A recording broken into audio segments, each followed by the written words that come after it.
Did you know that homeowners in America are 40 times more wealthy than the median wealth of a renter? This is insane. Do not let your friends continue to be renters. Hey, we've all been renters at some point in our lives, but as soon as you can possibly make the jump to home ownership, you absolutely should. I mean, homeowners are 40 times more wealthy than the average renter in America. That's insane.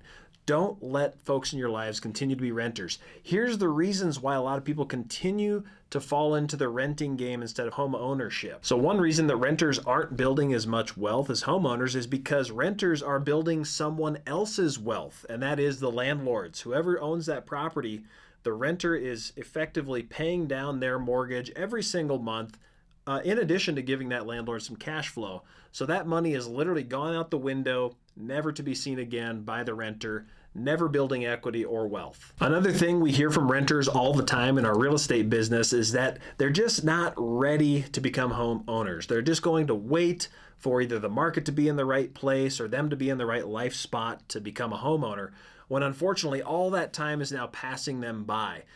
Basically, our rule of thumb is if you're going to live in a town for at least 2 years, it ultimately makes sense to be a homeowner. Now, of course, there's always some risk with owning real estate versus renting, but your upside to that small amount of risk is very meaningful. I mean, just think about $2,000 a month rent. That's $24,000 in a year. In 2 years, that's $48,000. I mean, on a typical home in our market, you really only need about $20,000 for a down payment and closing costs to buy. So in 2 years of renting for $48,000 out the window that you'll never see again, why not invest that into yourself? Even if the market is simply flat and you don't get a lot of appreciation, you've got options after 2 years. You can now keep that property as a rental.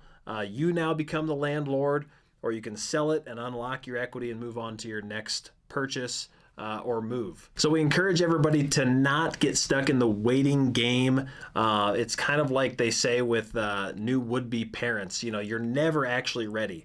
You're never actually going to feel ready for home ownership, but if you're going to be in a town and you're making good, solid income and you feel good about your financial situation, absolutely get into home ownership versus renting. Another unfortunate myth in the real estate world is that you must have 20% down in order to buy a house.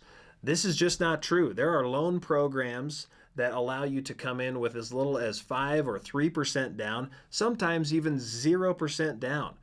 So we see a lot of folks, unfortunately, spending years and years toiling and saving and trying to get ahead just to save up for the elusive 20% down payment. All the while they've just burned valuable years that they could be accumulating wealth and equity in their home. Another mistake we do see first-time buyers make is that they think their first home has to be their forever home, that it's got to be this thing they're head over heels in love with and that they can see themselves living in for decades. That's the wrong approach. With your first house, the average first-time buyer only stays in their home really 4 to 6 years. So this is simply to get you into the market, get you start building equity, pay yourself instead of a landlord, and really learn the ropes of home ownership. If you have any friends or people in your world that have a really nice home and they're living in an awesome neighborhood, they didn't start there, right? They probably got there because they got their momentum going.